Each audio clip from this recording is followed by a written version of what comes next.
नमस्कार, मैं संदीप सर। 7 अक्टूबर को आपको पता है एक बहुत बड़ी घटना हुई। हमास नामक एक आतंकवादी संगठन ने इजराइल पर आक्रमण किया। हमास जो है बेसिकली पैलेस्टाइन का एक रेडिकल ऑर्गेनाइजेशन है। एक फिलिस्तीन नामक एक देश को बनाना चाहते हैं और उनका मानना है कि इजराइल उसमें सबसे बड़ा क्या है प्रॉब्लम है। हमास एक मुस्लिम संगठन है, आतंकवादी संगठन। और इसकी कहानी सुनने से पहले इस बात को भी जानना जरूरी है पहले कि आखिर ये इजराइल है कौन। पहले इसको भी जरा समझ लें और फिर हमास क्या है उसको भी जरा समझ लें। इतना तो समझ में आ गया कि हमास एक आतंकवादी संगठन है, एक देश नहीं है, और इजराइल एक देश है। ठीक है, इसको आप समझ सकते हैं। यहां पर एक बात ध्यान रखेंगे, कुछ बोलने से पहले मैं बता देता हूं कि ये जो आप क्षेत्र देख रहे हैं ये इजराइल है। ये वाला, ये पूरा का पूरा क्षेत्र जो है, ये वाला जो ब्लैक में है ऐसे, और यहां से ये ब्लैक वाला ऐसे, ये ऐसे, और ये ऐसे करके यहां तक इजराइल है। ये जो आप देख रहे होंगे ये वाला एरिया जो ग्रे कलर का है, ये पैलेस्टीन है या फिलिस्तीन है, और ये भी फिलिस्तीन है। फिलिस्तीन को एक देश के रूप में मान्यता नहीं है। ये बहुत दिनों से लड़ रहे थे एक देश बन जाए इजराइल के अंदर ही, लेकिन नहीं बन पाया। और ये दो बगल में है, यानी फिलिस्तीनी दो बगल में है, एक पश्चिम की ओर और एक पूर्व की ओर। ये जो ईस्टर्न के साइड में ये छोटा सा जगह है, इसको गाजा बोलते हैं, गाजा स्ट्रिप या गाजा पट्टी इसे बोला जाता है, और इसे बोला जाता है वेस्ट बैंक। यहां पर क्या ध्यान रखना है कि आखिर पैलेस्टाइन जो नहीं बन पा रहा है या फिलिस्तीन एक देश नहीं बन पा रहा है, इसमें यदि कारण इजराइल है तो दूसरा कारण एक ये भी है कि यहां पर इधर दोनों की जो जगह जो रूल कर रहा है लोग वो अलग अलग है। वहां पर आइडियोलॉजिकल डिफरेंस भी हो गया है। गाजा पट्टी में हमास रूल कर रहा है। गाजा पट्टी में कौन रूल कर रहा है? हमास रूल कर रहा है। कहने के लिए एक पॉलिटिकल पार्टी है, लेकिन उससे ज्यादा यह एक आतंकवादी संगठन है। और यहां पर फतेह रूल कर रहा है। दोनों ही फिलिस्तीनी है, लेकिन इन दोनों की अलग अलग जगह, ये इधर रूल करते हैं, ये इधर रूल करते हैं। फतेह जो है वो थोड़ा सा लिबरल है, थोड़ा सा अच्छे हैं, यूनाइटेड स्टेट ऑफ अमेरिका वगैरह से इनके संबंध ठीक ठाक है। और ये जो गाजा वाले लोग हैं, यानी कि जो हमास है, इनका संबंध बहुत खराब है और मुस्लिम सपोर्टेड है। और जितना मुस्लिम वर्ल्ड के देश है, अधिकतर देश इसको सपोर्ट भी करते हैं हमास को। वैसे तो करते फतेह को भी है। चाहत यही है कि इजराइल को हटा करके पूरा का पूरा वहां पर फिलिस्तीन ही हो जाए। कुछ लोग कहते हैं कि इजराइल जो है वह एक देश नहीं था। हिटलर ने जब जर्मनी में और पूरे यूरोप में यहूदियों को मारना शुरू किया तो वहां से यहूदी भागकर आए इस जगह पर।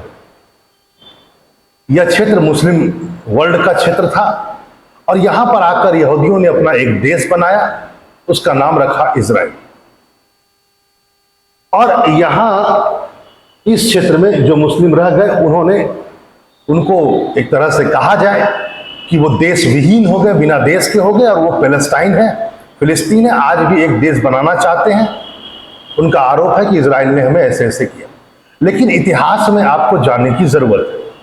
इतिहास क्या है, जरा इस चीज को समझा जाए। इतिहास यह है कि यहूदी बहुत पुराना धर्म है, क्योंकि यहूदियों का मात्र एक देश है, वो है इजराइल। और यहां पर यह भी ध्यान देना होगा कि इजराइल जो यहूदियों का सबसे बड़ा देश, एकमात्र देश है। ऐसे तो यहूदी पूरे विश्व में फैले हुए हैं। आखिर ये आए कहां से, तो इसको आप जानेंगे। बात है 2000 BC की, क्योंकि यहूदी विश्व के सबसे पुराने धर्मों में से एक है। ठीक है, और इस्लाम बहुत नया है, 600 AD के आसपास का है, ईस्वी का। ये BC है, बिफोर क्राइस्ट, ईसा पूर्व, यानी 1 से भी 2000 साल पहले। एक व्यक्ति है, नाम है पैगंबर हजरत अब्राहम। पैगंबर हजरत अब्राहम माना जाता है यही है फाउंडर यहूदियों के यही संस्थापक है।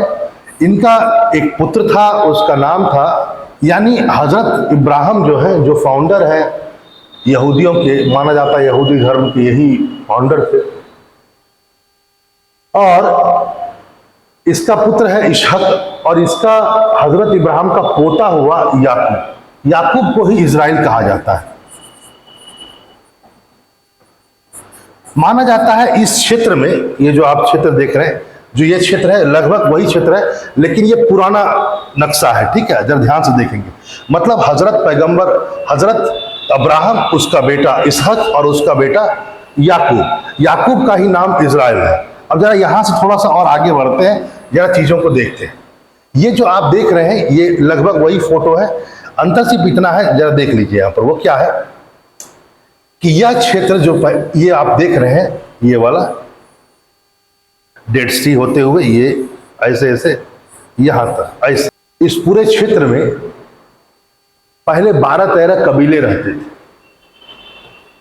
12-13 कबीले रहते थे और इन सबको एक किया याकूब ने, जिसको इजराइल कहा जाता है। आप कह सकते हैं इजराइल का फाउंडर है याकूब। आगे चल करके क्या हुआ, याकूब वाले गुट को तो इजराइल कहा गया,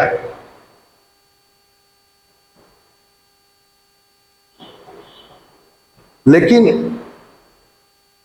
याकूब के जो एक बेटे थे जिसका नाम था यहूदी, जिसे जूदा भी कहा जाता था, उसने अपनी अलग एक दुनिया बना ली, अपना एक अलग सल्तनत बना लिया। यानी एक याकूब और उसके नीचे उसकी डायनेस्टी को लेकर चलने वाले लोगों को इजराइल कहा गया, ठीक है भैया। और एक याकूब का एक दूसरा बेटा भी था जो जूदा कहलाया, उसने धीरे धीरे करके उसके अलग सल्तनत बन गया और वह उससे अलग हो गया। तो आपको दिख रहा होगा यहां पर, आप बाकायदा इस फोटो में आप देख सकते हैं कि यहां पर है किंगडम ऑफ इजराइल, आप गौर कर रहे होंगे, यह है किंगडम ऑफ इजराइल और यह है जूदा किंगडम, यह है जूदा या यूदा और यह हुआ इजराइल। और लंबे समय काल तक इन दोनों में संघर्ष चलता रहा।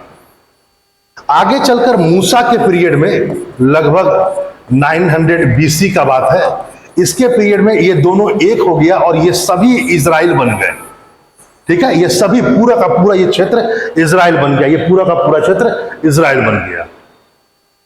लेकिन बाद में क्या हुआ, सिकंदर का आक्रमण, रोमन्स का आक्रमण, इससे क्या हुआ, सिकंदर फिर रोमन्स का जब आक्रमण हुआ तो ये लोग तितर बितर गए और हर तरफ भागना शुरू कर दिए, यूरोप चले गए, कुछ भारत आ गए। फिर जब इस्लाम का उदय हुआ तो लगभग ये लोग यहां से सभी भाग गए और सब चले गए यूरोप और अदर कंट्रीज चले गए। और जब यूरोप में फांसीवादी और नाजीवादी यानी हिटलर वगैरह लोग जब मारना शुरू किए, तब ये लोग दोबारा उसी क्षेत्र में आने का प्रयास किए जो इनका सबसे पवित्र क्षेत्र था, जो जननी थी इनकी, वहां पर ये आए। तो इसलिए ये नहीं कहा जा सकता है कि वो आए बाद में, सच्चाई ये है कि उन्हीं की ये जननी प्लेस है, उन्हीं का ये मदरलैंड है। यरूशलेम उनका सबसे बड़ा माना जाता है कि उनके जो फाउंडर है वो वही के थे। वैसे ये बात भी आप जान लीजिए कि यरूशलेम तीनों धर्मों के लिए बहुत इंपॉर्टेंट है। तीनों धर्म के लोग यरूशलेम को बहुत पवित्र मानते हैं।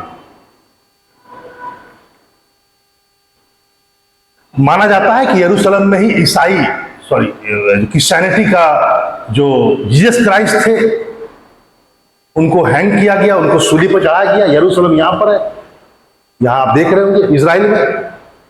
तो इस हिसाब से ये पवित्र है एक तरह से कहा जाए। वहीं आपको ये तो पता चल ही गया क्या कहता है कि यहूदियों का तो ये है ही पवित्र। और यदि कहा जाए यहां पर यरूशलेम में एक अलक्सा मस्जिद है, जो माना जाता है कि अलक्सा मस्जिद इस्लाम के लिए भी बहुत पवित्र है, क्योंकि पैगंबर मोहम्मद यहीं से स्वर्ग की ओर प्रस्थान किए थे यरूशलेम में। तो इस्लाम भी इसे अपना सबसे पवित्र स्थल मानता है और इसलिए ये अपना दावा पूरा प्रस्तुत करता है इस क्षेत्र में कि यरूशलेम भी या पूरे क्षेत्र इस्लाम का होना चाहिए, क्योंकि यहां से पैगंबर मोहम्मद माना जाता है। मक्का मदीना के बाद अक्सा जो है वो सबसे पवित्र मस्जिद माना जाता है, तीसरे नंबर पर। तो इस्लाम भी दावा करता है और इसी कारण से हमास जो है उसको कई इस्लामिक देशों का सपोर्ट भी प्राप्त है, खासकर ईरान का। यहां पर ध्यान क्या रखना है वो देखिए, हमास सुन्नी है लेकिन इजराइल जो है वो ईरान जो है शिया है, लेकिन चूंकि मामला जो है वो जुड़ा हुआ इस्लाम से है, इसलिए सब साथ में खड़े हुए आते हैं। अभी आपको सुनने में एक और भी आया होगा कि हिजबुल्लाह ने भी अटैक कर दिया है इस पे। अच्छा, एक बात ध्यान देखेंगे, जब मैं आपसे बोल रहा था कि हमास इधर है, तो हमास ने ये गाजा से अटैक इधर किया है, इधर से अटैक नहीं हुआ है। और लेबनान का एक आतंकवादी संगठन है हिजबुल्लाह,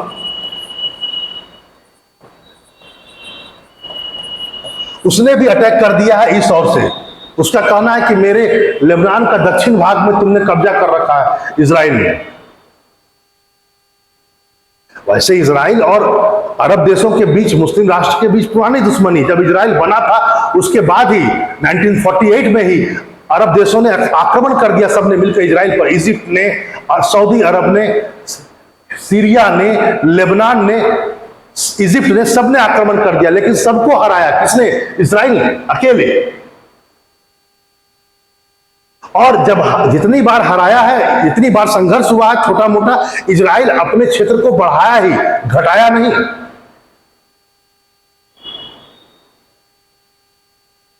तो लेबनान भी दुखी है, इजराइल से दुखी था, जो भी था। और वहां पर एक आतंकवादी संगठन हिजबुल्लाह, वो पूरा तरह शिया है और उसको ईरान पूरा सपोर्ट करता है। तो यहां पर आप देखेंगे हमास, चूंकि इस सबको लग रहा है इस्लामिक वर्ल्ड से जुड़ा हुआ है, तो ईरान कूद पड़ा। दूसरा, हिजबुल्लाह तो खुद शिया है ही, तो वो तो पूरा सपोर्ट में है ईरान। तो आप समझ सकते हैं कि क्यों आखिर इतना मामला गंभीर होता जा रहा है। गंभीर ये भी है क्योंकि ईरान शुरू से ही इजराइल को अच्छी नजर से देखता नहीं है। उसका मानना है कि वो ये जो है ये एक इस्लामिक क्षेत्र है, आपने आकर इसको यहूदी बना दिया, जैसा कि मैंने आपसे पहले कहा। लेकिन यहां पर यह भी ध्यान रखना होगा कि 2000 वर्ष पूर्व से लेकर के लगभग 1800 700 यानी कि सिकंदर तक आक्रमण तक यह क्षेत्र पूरा का पूरा यहूदियों के अंदर में ही था। सिकंदर के आक्रमण के बाद धीरे धीरे ये क्षेत्र के लोग भागते गए इधर उधर, फिर रोमन साम्राज्य आया, फिर इस्लाम का जब आक्रमण शुरू हुआ तब तो ये पूरा ढंग से भाग गए यहां से, और हिटलर ने फिर इन्हें मजबूर किया यहां तक आने के लिए। हमास और फतेह, जैसा कि मैंने आपसे कहा, ये दोनों पैलेस्टाइन ऑर्गेनाइजेशन है, फिलिस्तीन देश बनाना चाहते हैं, लेकिन आइडियोलॉजिकल डिफरेंस बहुत ज्यादा हो गया। ये इस साइड रूल करता है और एक साइड रूल करता है, मतलब एक ही क्षेत्र की मांगे, दो अलग अलग सरकारें। ठीक है, चलिए, आपको समझ में आ रहा होगा सब चीजें। आज यह है कि भारत सरकार ने भी इस आतंकवादी संगठन के द्वारा जो किया गया अटैक, उसका विरोध किया है, और ऐसा नहीं होना चाहिए। बहुत जघन्य अपराध है। जो तस्वीरें आ रही हैं बहुत ही भयानक है। देखते हैं आगे इसका अंत क्या होता है। नमस्कार।